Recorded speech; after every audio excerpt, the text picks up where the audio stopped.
Good afternoon and welcome to another of the Compass meetings, and thank you for joining us to watch the Chief Constable and I discussing the issues of the day, principally me asking the questions that you would like to ask of her and hearing her answers to you so that you can better understand what operational policing is about today. I hope you will all have had the opportunity, those of you who pay council tax, to see the latest version with your bills this year of the description both of what the bill is and also the rationale for why there is a rise this year in the policing precept element of it. I hope you will have found that helpful, or if this is the first time you've seen it, will look for it and read it and find something of interest in it. The households across Hampshire will have those bills and those explanations for the coming financial year, which will show a rise in the policing precept. The public, you watching this, and all of the communities that we serve, the Chief Constable and I together, overwhelmingly supported the decision that I made to raise the council tax precept to help pay for more policing to keep us safer. They therefore expect and deserve to see a visible difference in the level of policing in their communities. And the Compass session is an opportunity for me to hear more from you about this, the difference the increase in resources of the budget for policing this year will make on the ground. And that's the introduction, Chief Constable, to the context for much of what we'll discuss today. So on to the first of a number of questions. In taking the decision to raise the council tax precept, I was clear to you that all the money raised should go towards local policing and local safety. You have said that these additional resources will, amongst other things, allow you to increase your offensive against crime in our communities and will deliver 210 more police officers. So the first question, Chief, is can you outline progress to date in recruiting these officers and, because recruitment and training take time, when the public can expect to see these new officers out on our streets? Absolutely, Commissioner. And first of all, it's great news for all of our communities that this extra funding is available and you've made it available to us, and hugely grateful that it is all going on local policing, as you say, and I can describe what that means in practice. So we are recruiting 210 police officers this year. We've already started and we began recruiting them at risk, financially at risk, before Christmas, as you know, because it does take time to get people through. It takes time to get people out the other side of their initial training, and I am determined to get them into our communities as soon as we can. So those 210 will all be recruited by the end of 2019. They come in courses of about 16 to 18. They have a 15-week initial training period, and then they are out and about under a tutor's eye and care, of course, so they can learn their trade, but they are out and about as fully powered police officers there and then. And they are all going into our local community areas. What that means in practice is those new 210 coming in means that we can make some very real differences in terms of the dedicated officers in our neighbourhood teams. 80 of those are going into that, which is very exciting and focuses on a lot of the worrying aspects of crime that we can perhaps come on to later. But in addition to the 210 officers, the funding you've released has also meant that we can recruit again this year 60 police staff investigators. So they are people who are investigating volume crime that has happened, that has got victims on the end of it. So we're able to increase our numbers there. And we're also able to bring in a new course of police community support officers as well. People move through being police community support officers, go on to other roles, sometimes in policing, sometimes not. So we're also able to bring a new course of those through as well this year, which is really exciting. Good. And I think I was struck by the phrase, an increase in the offensive against crime in our communities. And many members of the community will have felt the same welcome to that encouragement from you that this year there was an opportunity to improve the policing stance. But people already, in the same way that they're asking when will the numbers be on the streets, they're asking what does that mean? It sounds really good and it's purposeful and strong. Can you give some context for people who are asking, how will I see some difference? What will demonstrate that achievement and success in that aspiration? So we've already got a very strong neighbourhood policing set of colleagues, both PCSOs, constables, sergeants of course, as well as special constables and wider volunteers. We already have a very strong one. We've retained that throughout 10 years of austerity, and this opportunity enables us to increase by 80 the officers dedicated in our neighbourhood teams. And it also means that the police community support officers, who we will still have one of the greatest numbers in the country, despite recent changes, we still have very, very high numbers. They will be able to dedicate themselves to what I know the public want of them, which is publicly facing engagement, problem solving in the hearts of communities. So they will actually be released even more than they are today to do that work, because the work that requires a police officer's powers, if you like, will be able to be undertaken by the new increased numbers of police officers. Yeah. They are going to be focused on the things that really harm communities, which as anyone would expect them to be. So they are going to be focusing on the high harm, a lot of the drug-related harm that we've seen, the increase in violence, that kind of thing. That is where their focus will be. Okay, thank you. I don't apologise for returning to the PCSOs element at the moment. In my regular meetings with MPs, councillors and members of the public, I frequently hear how valuable PCSOs are by name and by the sense of they're the people that many in the community meet if they meet policing at all, and they value PCSOs. You've completed the review of the mix of PCs and PCSOs, and in your last answer you were describing that the increase in the powers by having more PCs will help. Need across to meet the local demand and determine that I think you've said before that there will be a modest reduction in the numbers of PCSOs, but recognising the 80 additional PCs that will come into that to allow more PCs.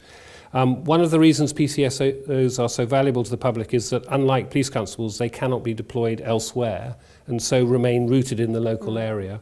And this won't be the first time you and I have asked this question, but for those watching this, what mechanisms will you put in place to ensure that with the greater number of PCs, that they will remain, when they're in the neighbourhood teams, rooted in the local area, so that this vital link to the community isn't lost? No, and you ask a very important question. One of the great things about British policing and British policing here in Hampshire is that enduring relationship with communities. And PCSOs have been fantastic at that. We've had them for a generation in UK policing and in Hampshire, and they are absolutely brilliant and fundamental. And for that reason, you and I are equally committed to retaining large numbers of PCSOs doing what they do best, which is having relationship with our communities, being known and knowing who lives there, having engagement opportunities and solving problems that blight local lives. And that's their job, and they're really committed to staying there. And you're absolutely right that their contracts mean that I can't move them around as freely as I can police officers. I hope I don't abuse police officers, but I don't have the freedoms for them as I do for officers. So you're right, that's a risk. So I'm very mindful of that, and what I will be ensuring is that we keep a close eye on the numbers of officers within the neighbourhood teams, what they're deployed to and where they are. I know each and every Chief Inspector, District Commander will be doing exactly that, and they will be shouting very loudly if they are worried that people are being moved off. But this new growth in PCs is a really important element of the resources that a District Commander has on their patch. So each of the areas that we have has that senior leadership. These new officers are part of their resources. They're not anyone else's to kind of pull in on and draw. So they will be the ones tasking them. They will be the ones setting them the specific priorities as and when they arise in each area. And of course, they're different in each area. And that's the richness of putting these new officers into local community, because it is different in the Test Valley from Portsmouth. Of course it is. They have different concerns and different worries. And so the contact will still be with district commanders and with local teams, and people will see an increase in the capability and capacity of those people locally to deliver on the extra tax that people are paying to deliver local safety. Absolutely, but beyond that as well, and we've spoken in Compass meetings before, local policing is absolutely dealt with by that local visible team, PCSOs, specials, but of course one also gets very local policing from the firearms team, from the homicide investigators. We get it from our regional serious organised crime colleagues. So actually that whole kind of layer upon layer of policing does impact on the very local, and those connections and that ability to use all of that in our neighbourhoods is very well embedded. And the last bit about PCSOs at the moment is there clearly are some PCSOs who are delighted at the opportunity to transfer and become police constables, and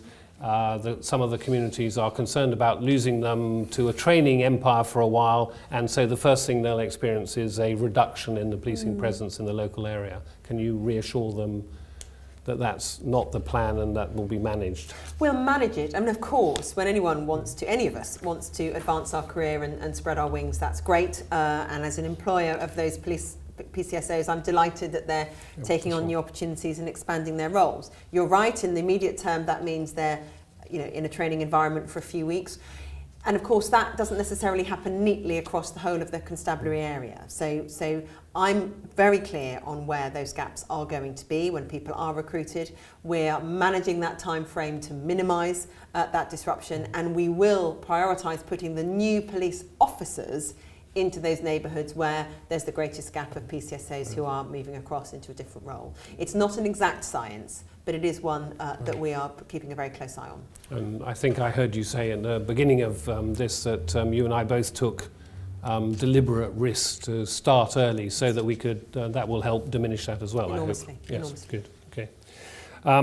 I want to move on now to a very topical operational issue. We've recently seen and heard a lot about in the news that of knife crime, including some recent incidents in Hampshire. Though the local context may be different to those in metropolitan areas such as London and perhaps Birmingham and other places which make the headlines in the national press and national broadcasting, the public are rightly concerned about the rise in such incidents. And it's important that we do all we can to tackle knife crime and its causes. Reflecting the concerns of young people, my youth commission, who are at the risk group, the age of the risk group, has asked me to put the question to you. Chief Constable, please outline your strategy to deal with knife crime and the results this will deliver. I mean, this is something I am extremely worried about operationally. And as you say, Commissioner, this is very much in the headlines, and rightly so, nationally, but we are equally concerned about it here in Hampshire and the Isle of Wight. It's great that the questions come from your Youth Commission.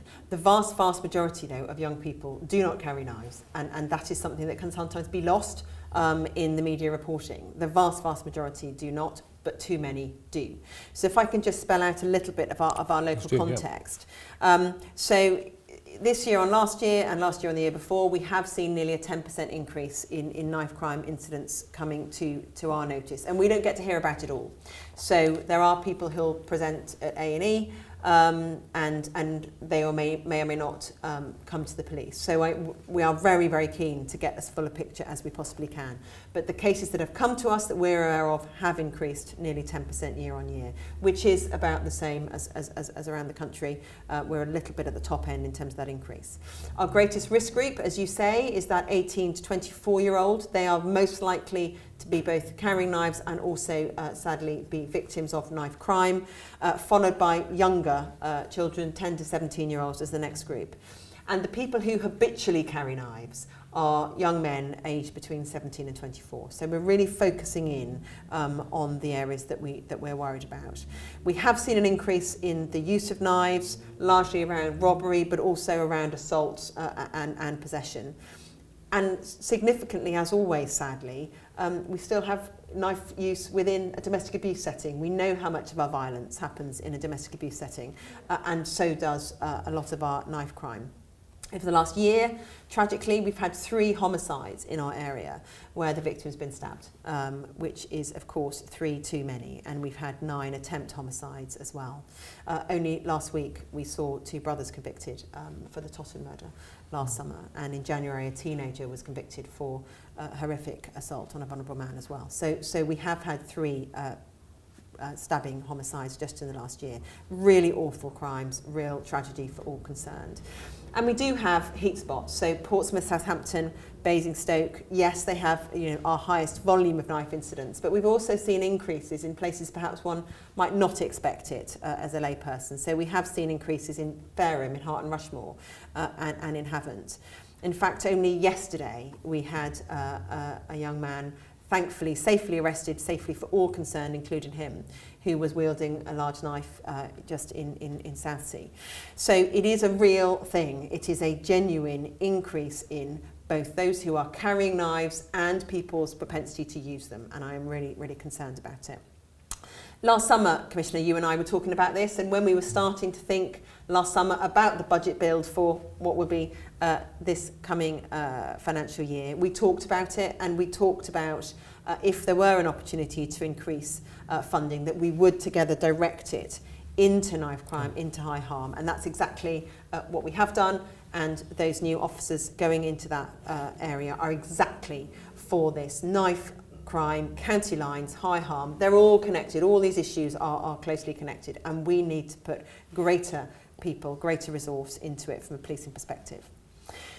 It has got a national focus, so Operation Sceptre is the name of the national knife crime operation, which we do from time to time.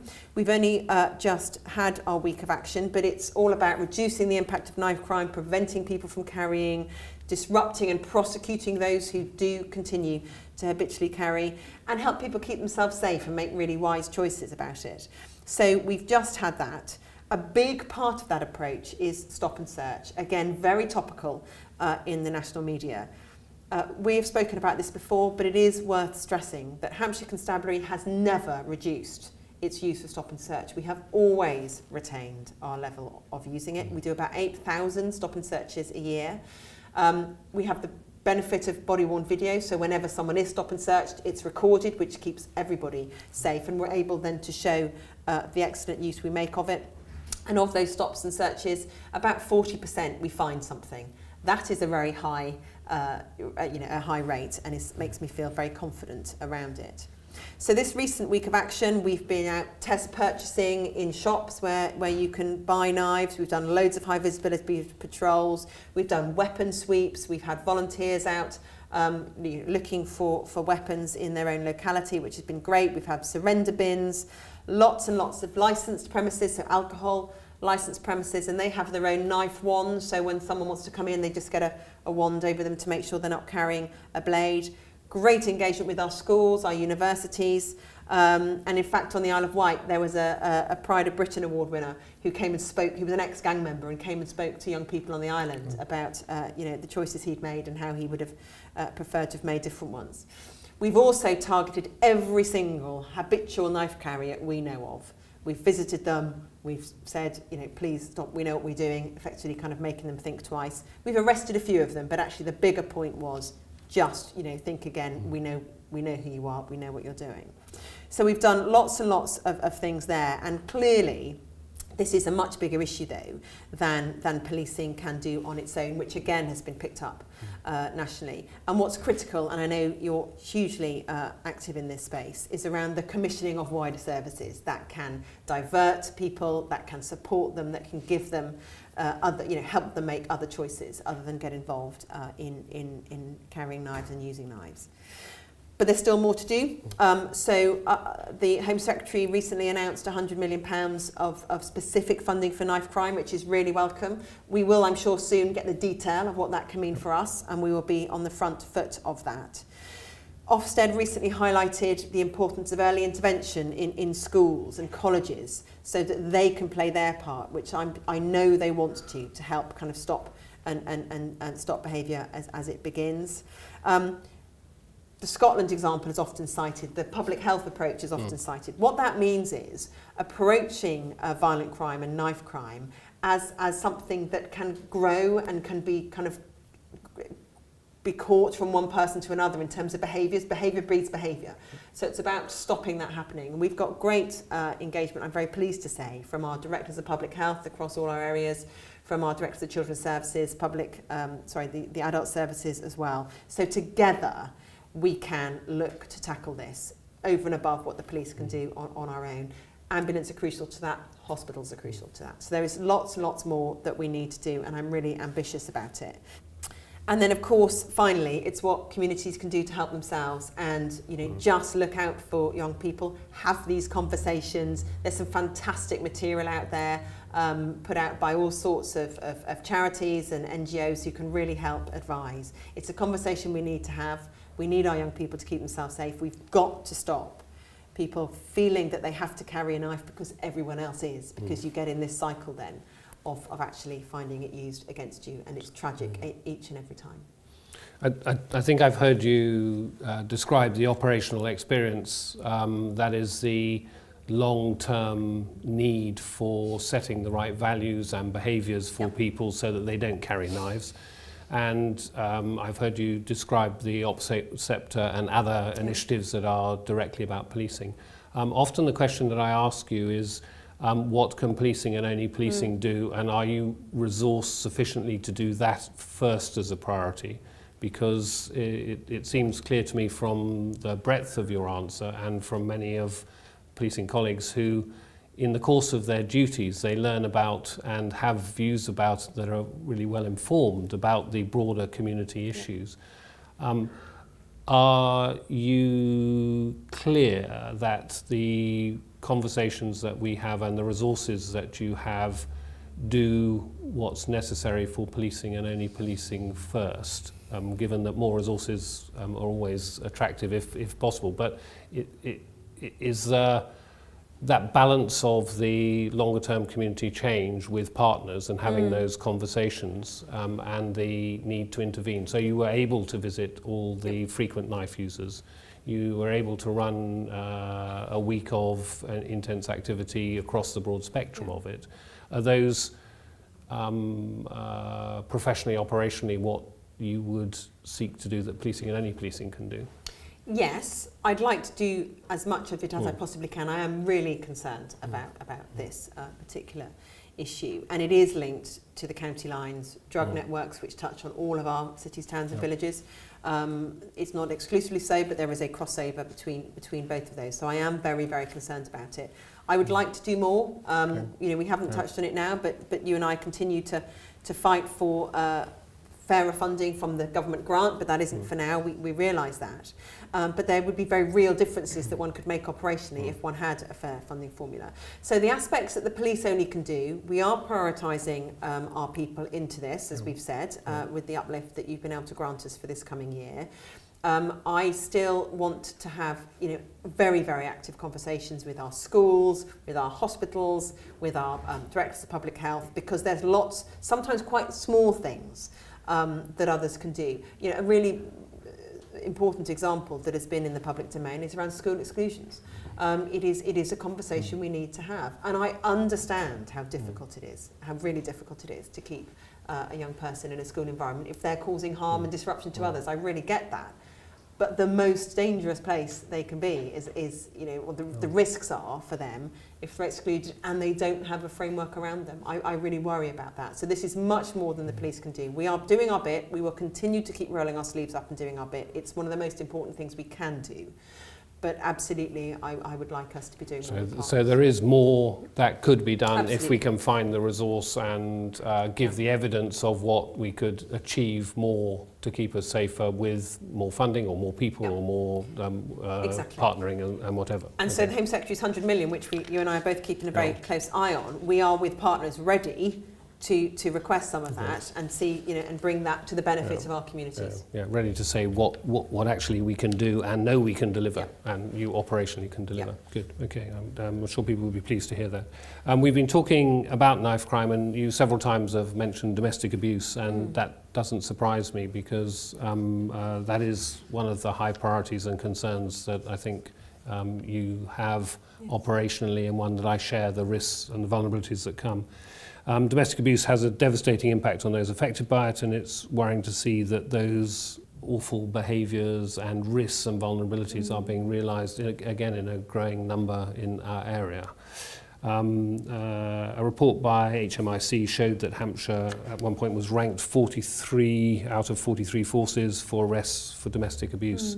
And for a constabulary that's appropriately proud of its HMIC assessments of good, this seems to fall short of what I and the public would expect. In this key area and of risk and vulnerability, I'm sure many would like to hear what steps you are taking and have taken to improve that situation. Absolutely, and we have taken an awful lot of steps, and the situation is very improved. So that data goes back to 2016, and at that point we were not arresting enough perpetrators or suspects of domestic abuse. So where we were then and where we are now is very different.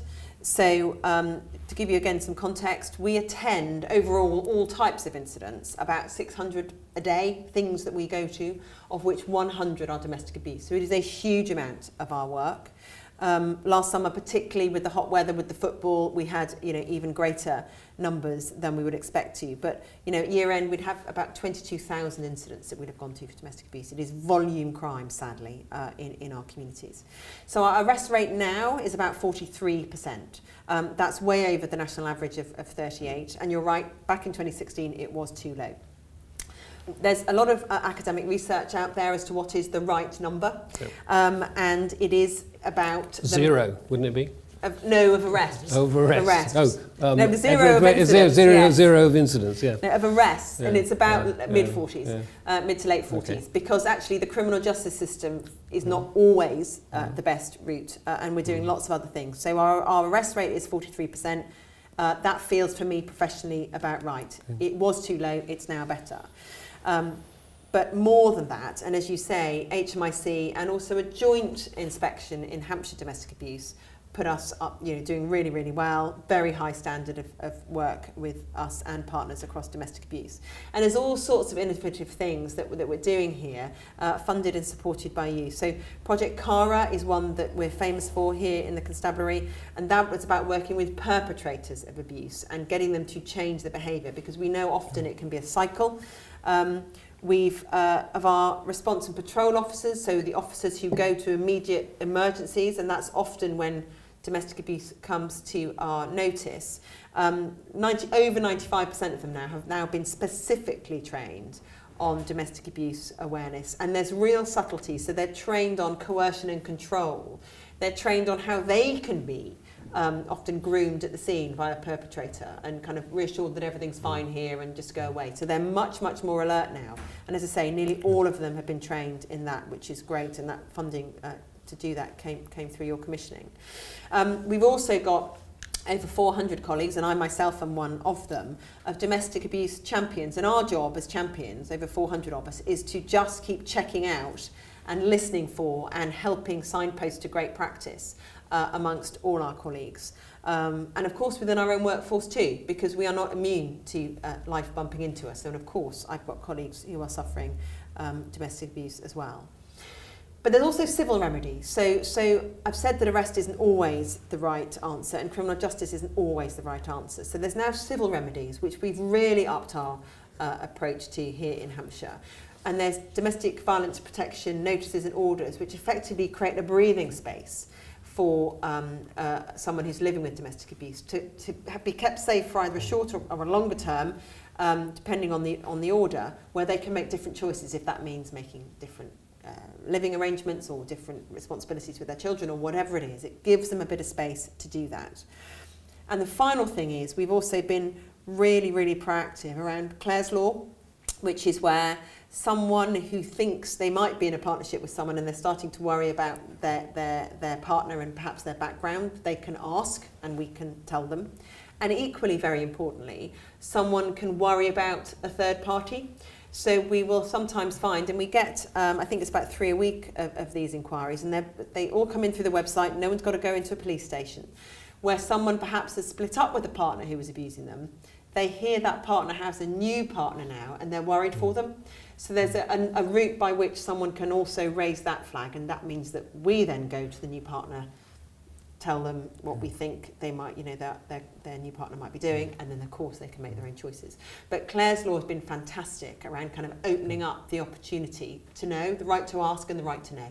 And it's never going to be huge numbers, but I think they're really important numbers. When someone is worried, it gives them a very specific, very under the radar way of asking, is there anything to worry about here? What can I do? And it gives them a route through. And that's all findable on your website? All on the website, yeah. Just so that anyone who's listening might apply, and you have concerns, then that's a key message from the Chief to make use of that confidential ability to report.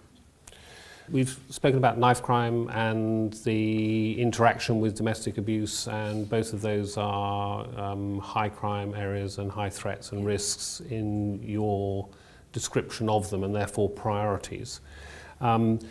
Sometimes the high harm approach that you're taking, I often hear from members of the public who say they've reported incidents of theft, drug abuse, antisocial behaviour, whatever's on their mind at that moment, have been told by the police that the incident doesn't meet a certain harm threshold and therefore will not be responded to.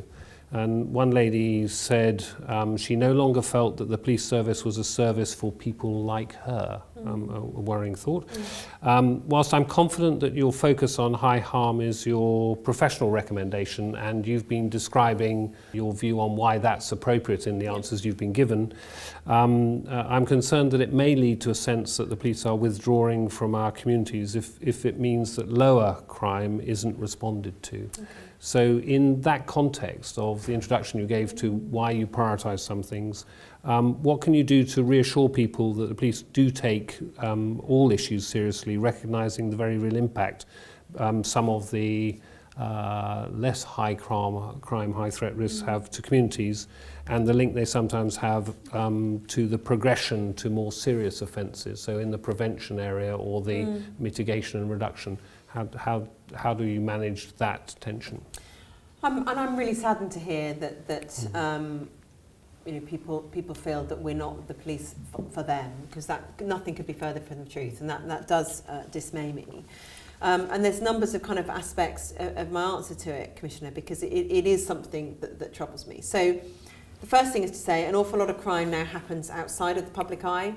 An awful lot of it happens online, and we'll know that. So of course, in order to tackle that, both prevent it and investigate it, there are people therefore operating online of my people to do that. So there is something about how crime has shifted.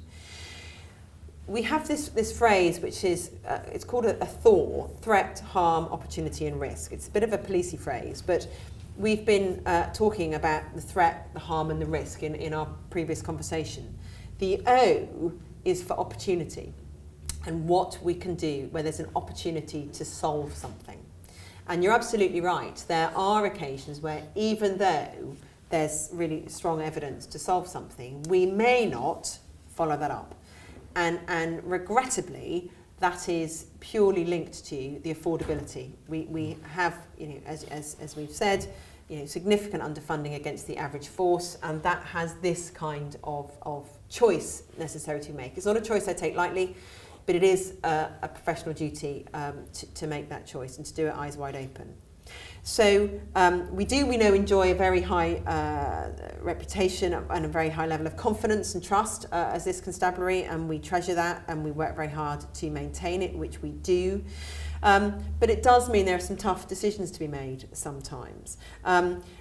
But in the kind of examples you're describing, perhaps local drug misuse, antisocial behaviour, we are very interested where there is a pattern or a pattern of behaviour, and we have, as you'd expect us to, really good systems that pick up those patterns. So it may be a one-off, but if that we may have one response to, but if it's part of a pattern, it would have a very different one, even if it's the same event. But there are also some really great examples where it may be a particular incident, but because of the impact on the individual, then we do everything we can. And we have, for instance, an 87-year-old lady in the New Forest had just a worrying phone call. But it alerted us and it alerted her bank so much. We were so worried about it that we went straight out and managed to catch the person doing it and make sure that she was safeguarded. But I do have to make tough choices. We will always respond to emergencies. We will always investigate the serious and complex crime that happens. And then beyond that is where the choices are made. But again, to reassure you, hopefully, we have about 160,000 crimes reported to us every year. And we actively investigate 2/3 of them. So over 105,000 are actively investigated. Now, we're very clear with people if we don't and we can't. And the vast majority of people who say, thank you for telling us, and we always record crimes, thank you for telling us, but actually we're not going to do, in this occasion, we're going to leave it at that. The vast majority of people we speak to are grateful for that candour and do understand it.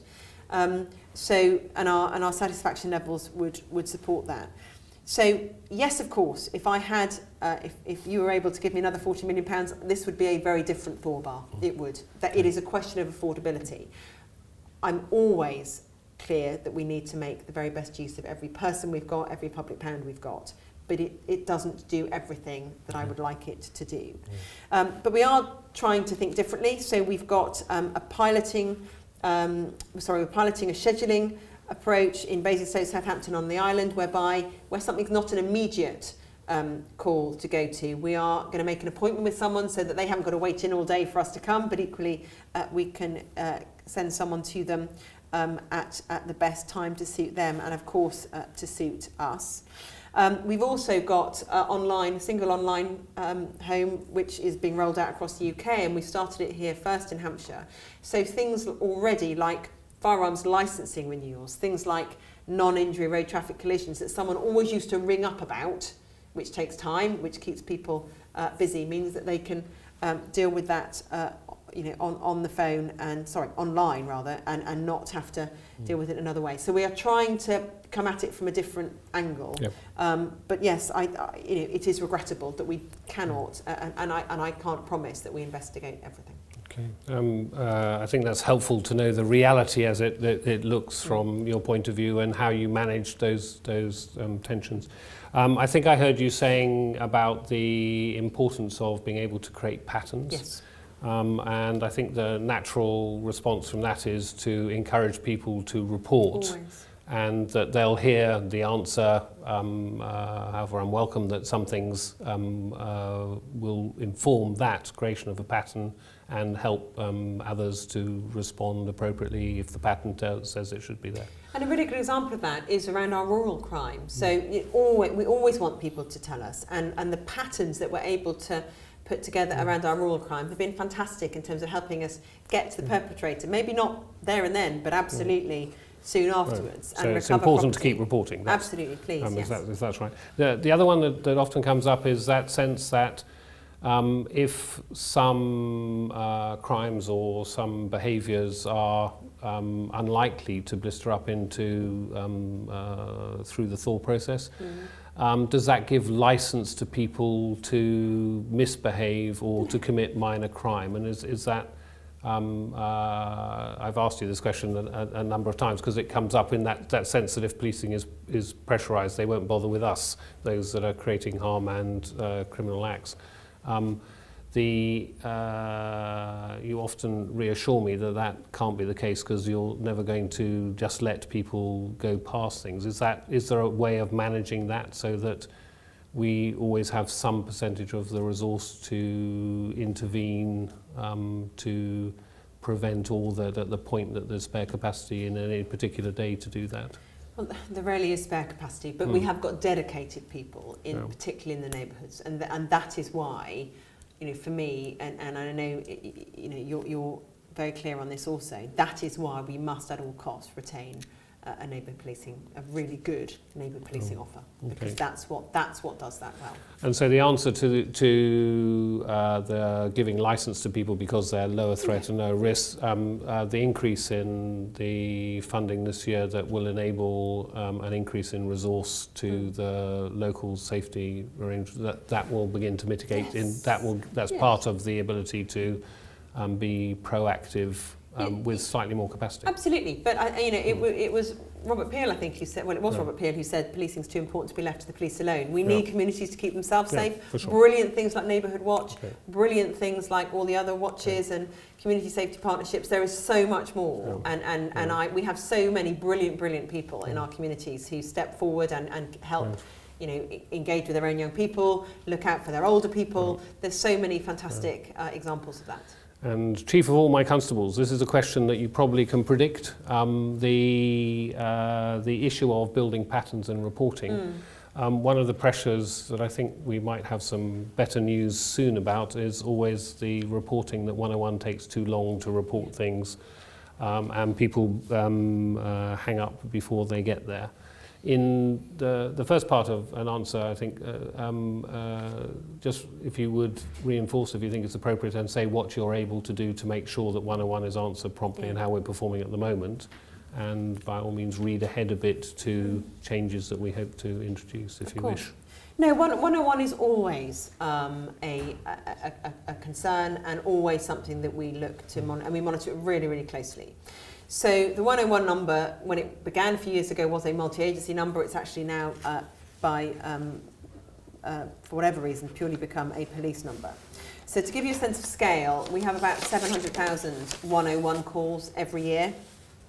Nearly 95% of people who use that are satisfied or above with their call. Clearly that means there's 5% who aren't, and I'm worried about those, but we have got a satisfaction rate of nearly 95%. Of those 700,000 a year, nearly all of them are answered, so 98% of them are answered within 10 minutes. 10 minutes is still a long time, I know that, but it is a non-emergency number. So that's nearly all of them within 10 minutes, but half of them are answered within 4 minutes. And that's the level of performance that I expect to continue into the summer and beyond. Last summer was extraordinary, both in terms of largely the hot weather. Actually, it has such a pronounced impact on policing. It does on the health system too. But if we have another hot summer, fine. But if we don't, then some of that won't come away.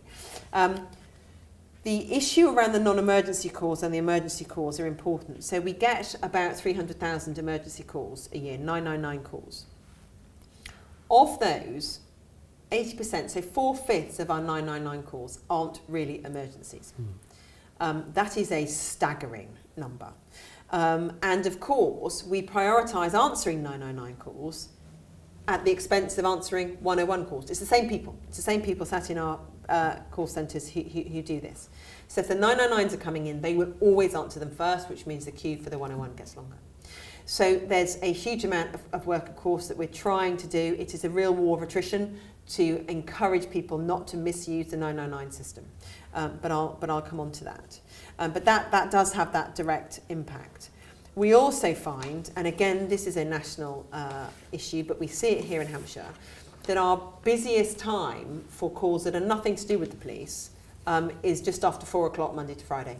So effectively, where office hours close for other agencies, people will ring the police on 101. And that just really skews our ability, of course, to do what we should be doing as the police rather than signposting people to other calls. So that really worries me, and that putting down of other people's phone lines and leaving ours to pick that up is a national problem, but we do see it here, and we're working really hard with colleagues to try and do something about it. Of course, we want people to use 999 if they're desperate, if there's risk of life, if they're really concerned about what's happening in front of them, ring. Of course, if it's an emergency, ring us, and I would never want to stop anyone doing that. But there are too many people who abuse it. There are too many people who make that call unhelpfully, and that has a massive impact on our non-emergency. And a lot of that comes from other services, and in fact, HMIC, FRS, in their most recent national commentary, were describing that mix of different public services and how the police are literally at 4 o'clock Monday to Friday being the only service that can pick these kind of things up. So we're doing a lot about it. We are looking to divert non-police related 101s to the right agency and do that really quickly. And of course, the better way of doing that is to automate it. We're not there yet, but we are looking to move people off our lines to the right place as soon as we possibly can. I've talked about our single online home, so our ability to record things and people to self-serve, which lots of people much prefer than sitting on a phone waiting and talking to someone. They'd rather do it themselves online. So non-injury road collisions, firearms licensing I've spoken about. That and more services are going to come into that space for the members of the public who want to use them. We're not going to withdraw from the phones, but lots of people prefer to do that. And we've also got our front counter staff in our front offices who can pick up if there's a long queue. They can pick up and get involved in reducing queues as well. So as I say, 999 calls will always be our priority. We anticipate this level of service through the summer, but just ask people to think before they dial. Okay. So I think I've heard very clearly, and not for the first time, the number of calls to 999 that are not true emergencies. Please, if you take a deep breath and think it's not an emergency, don't dial 999. If you're dialing 101 and there's a risk of harm, do prioritise that, because it's become an emergency at that point. And all of you who are wanting to hear the response times, for everybody who gets a response time that's too slow for what we'd all want it to be, 95% of those calls are being answered in at least a reasonable time. And it does matter if you can hang on, if you're able to give the intelligence so that the patterns can be formed, so that we can intervene, so that the operational policing can intervene better in that guise. And certainly the world I'm very keen to invest in, and to create those opportunities for people to communicate in all the ways that would best suit them, so that it can land helpfully with policing, and policing in the same way can communicate back with people in the method they most would like to hear it. And I think we share an ambition to take that forward, but there are some national issues too. I think that's what I heard in the course of what you were saying. A difficult question always when this happens. Last month the media reported that a number of Hampshire police officers and staff are under investigation for making racist and homophobic remarks. A higher standard is expected of those who work for the police service to ensure they represent all our sections of society, irrespective of colour, sex or community, that the authority they have, the powers that they're given, require the highest ethics and moral approach for everybody, and they know that at the point that they join and are motivated to do that. So such incidents reported in the press can only damage confidence for communities in the constabulary, but also dial up the sense of barrier and resistance about the sense that they would be included if they were to want to join the constabulary. That those things, that's a byproduct of the loss of confidence. So in that this is a media report that you and your team have said was not fully accurate, but it's out there. Can you reassure the public regarding your leadership and expectations for ethical policing and ethics within your constabulary? Absolutely, and I'm really glad that you've asked me about this. It is a live investigation, so I'm sure you appreciate I can't and I won't go into the detail. That would be inappropriate, but I'm really happy to talk this through. So I'm really clear in Hampshire Constabulary that we set to the highest standards of behaviour, of integrity, of inclusion for all members of our society. And that matters not just because it's right, and it is, but because we are a public service with phenomenal powers, and one only has to look back, we're now 25 years after the murder of Stephen Lawrence, at how important that is to policing. I have grown up in policing with the Stephen Lawrence experience. It is one of the most significant things, the most significant thing in my career, and I am very, very clear that there is no place in Hampshire Constabulary for any form of discrimination on any basis. And I'm confident that my workforce know that too. So I'm actually really proud of the ethical stance we take, the amount of effort we put into this. And in fact, this investigation in a perverse way, and I regret very much that we're doing this, but the investigation needs to take its course. What happened actually is that a colleague was concerned about something and let us know. And that's a really good thing. For me, that shows that we have our colleagues have confidence in our reporting mechanisms. This wasn't a whistleblower, this was somebody using the mechanisms we have to report their concerns. And I always want people to do that. We then took those concerns really, really seriously. And without going into detail, we looked very broadly.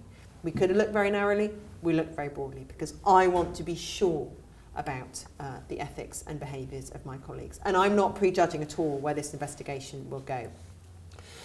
We also ensured that, to your point around inclusion, that we briefed in confidence members of our independent advisory group in detail, and we did that right at the start, and indeed did the same to members of our black and minority ethnic internal support group. So again, very, very transparent with colleagues in a trusting way to say, we're worried about this, we're investigating this, we want you to know. And we want you to help guide us, actually, which they have done really well. We also reported ourselves to the Independent Office of Police Conduct, the IOPC, and they are working alongside us on this investigation. And that's the right thing to do. So I think the biggest message is, as Chief Constable, we have the highest standards. I know the vast, vast, vast majority of my colleagues are exactly with me on those standards. And if they are not, they know that the routes through to report it. That's a really good place to be. And actually, I am proud that we are as an organisation that is really prepared to hold the mirror up to ourselves and then act on what we find. And I think all public services should do that. Sometimes it's very uncomfortable because of what you do find. But if you don't look, you won't find. And we are really happy to look and will always look. So there is an investigation to be done. That takes time. It takes time to be fair to all parties, and there's due process, of course, that should be gone through. But like I say, there is no place for any discrimination within the constabulary, both within ourselves and, of course, for the communities we serve. Going more broadly, the College of Policing has a code of ethics, which of course we've signed up to. It's about 5 years old now, and they're going through a refresh of that. It's very similar to the Nolan principles in public life that people will be familiar with. But that's an opportunity which I'm taking to refresh that within the constabulary. We have 6 areas of focus, one of which has always been, over the last 3 years, the code of ethics. But I'm conscious that I really need to help colleagues to work through some things they find difficult. So one of the things, for instance, they find difficult in some places is that blurring in social media between someone's private life and their professional world. We need to help people make better choices sometimes about that.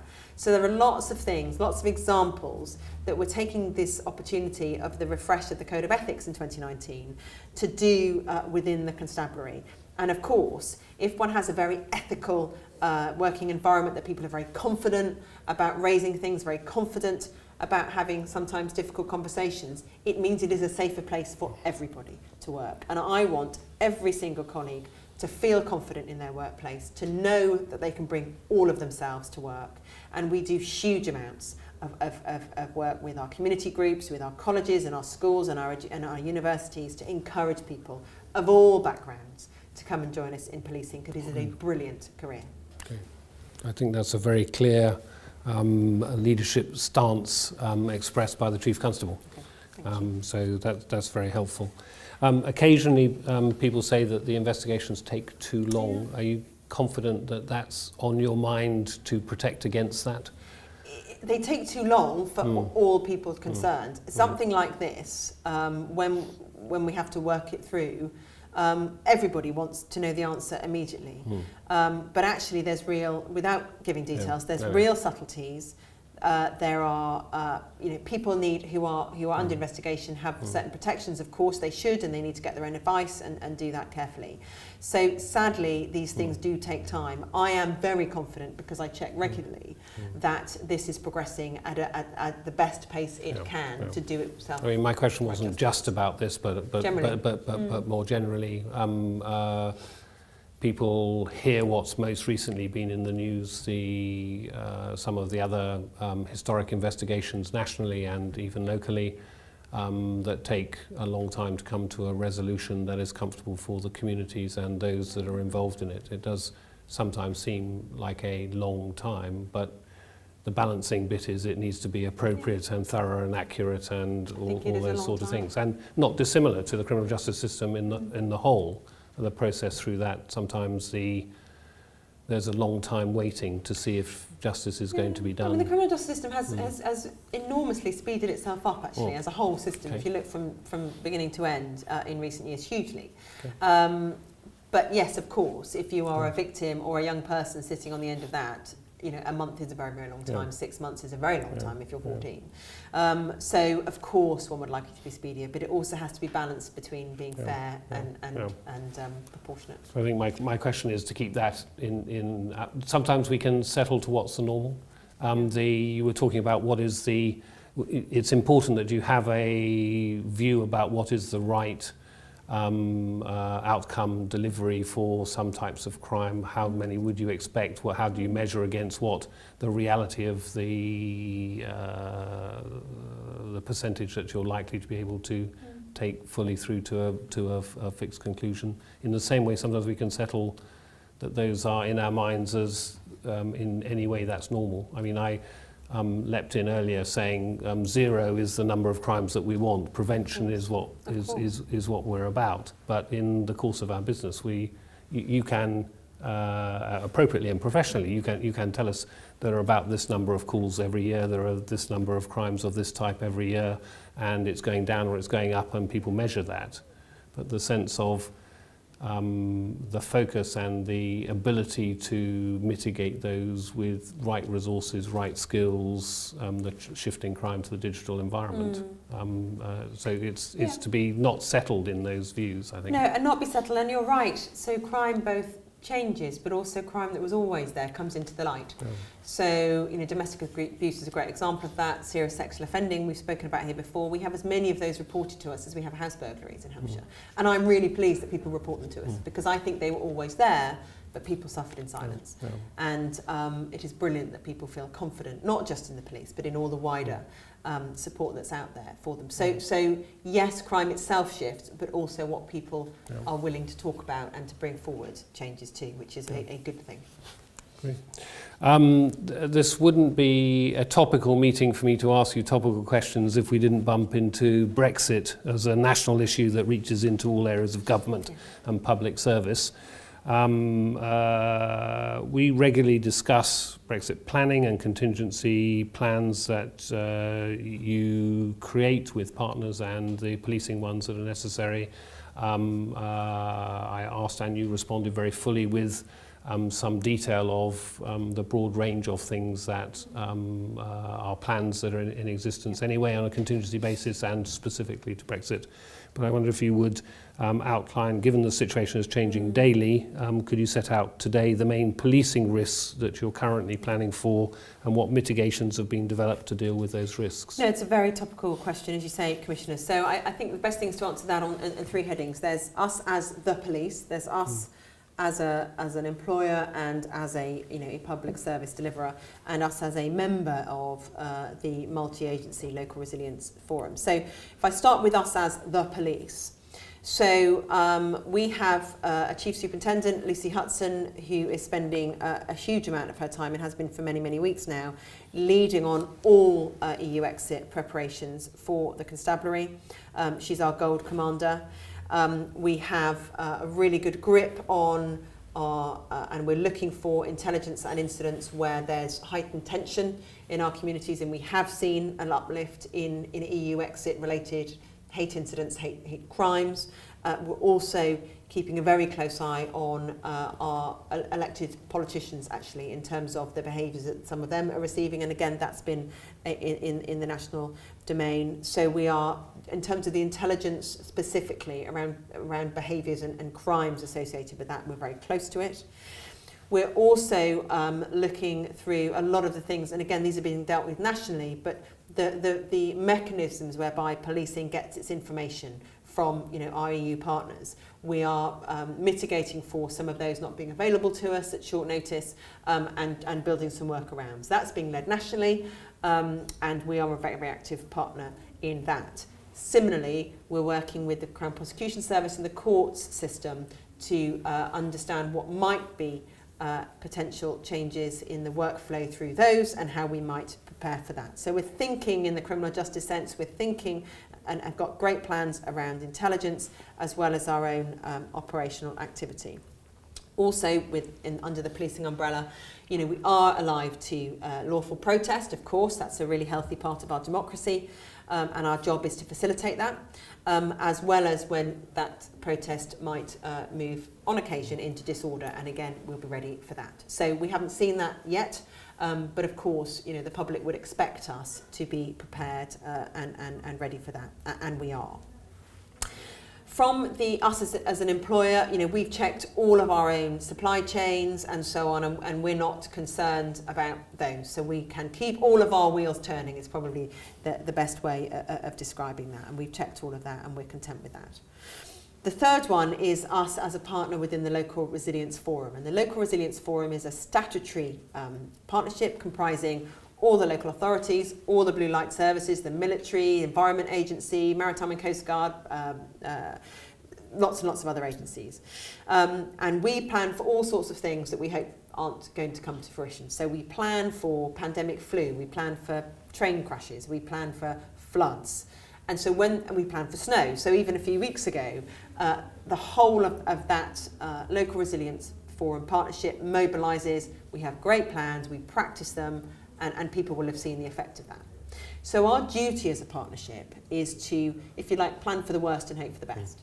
So we are planning, and the police are part of that planning for what might be some consequences locally, should there be problems, particularly around our road network arising from the port. We all hope it won't happen, but if it does, the public wouldn't thank us if we weren't ready for that. So from a police perspective, we're very heavily involved around the traffic management planning and that kind of thing around our strategic road network. But again, we're used to doing that. We're good at that kind of planning with our partners, and I'm keeping personally very close to it, albeit not leading it, from the Local Resilience Forum perspective. Right. Sometimes the press can give you to understand that nothing is happening. But actually, what I've just heard you say is that both as Chief Constable and as a member in partnership with other bodies for the Local Resilience Forum as a key one, lots of planning goes on, and the public should expect that planning to go on, and it does. And some of it is scaled up for Brexit, some of it is about the weather that can happen and other things that can happen anyway. But those go on routinely and regularly, and no less for considering Brexit as appropriate. Absolutely, and I think there's so many times within policing where, quite rightly, we plan for things that actually go brilliantly, and the plans for them not going brilliantly weren't needed. Great, I would always prefer that. One thing I haven't mentioned, which is important, is if we need it, we can. We've asked for and will be granted support from other police forces if we need it for our road network, which is great. So the whole UK policing effort moves together when it needs to as well. Okay, good.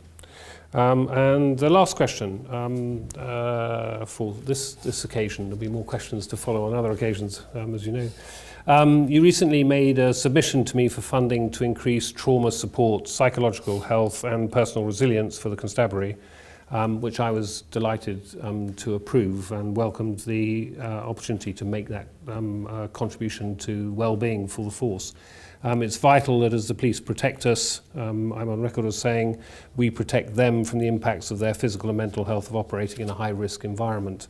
My open question to you is, do you have an update as to the impact this funding is having and making? I am so pleased, Commissioner, that you chose to support this funding into next year and beyond. It will have a tremendous difference. So we already do an awful lot to support our workforce, but there's so much more that we need to do. It's easy, we often talk about police officers and staff. Of course they run towards danger when we ask the public to walk away from it, of course, and they always do that. But it's more than that. What my officers and staff, my colleagues do is work day in, day out with very traumatic situations where they're seeing the best and the worst of humanity. That's what policing does, and it's our job and our duty and our privilege often to be involved in those aspects of people's lives. But it takes its toll. And one of the things, because we are so, and HMIC have assured you and always assure you that we are very efficient.